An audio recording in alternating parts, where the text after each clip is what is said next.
আসসালামু আলাইকুম। এই যে আমরা এখন আছি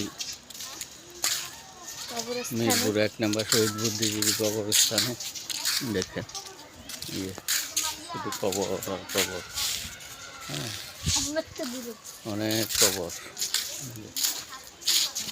কবর। যারা হিংসা করেন, বিদ্বেষ করেন, তারা মাঝে মধ্যে এই কবরস্থানে আসবেন। যে কোনো কবরস্থানে অন্তত ডেলি একবার কবরস্থানে যাওয়ার চেষ্টা করবেন, তাহলে আপনাদের মন খুব ভালো থাকবে, মনটা ফ্রেশ থাকবে, আল্লাহর কথা স্মরণ করবেন। তাই কবরস্থানে আসবেন, সবাইকে কবরস্থানে দাওয়াত রইল। কারণ এই ঘর বাড়ি সব কিছু ছাড়িয়া আসল ঘর আমাদেরকেও যাইতে হবে। এই যে অনেক বিশাল কবরস্থান।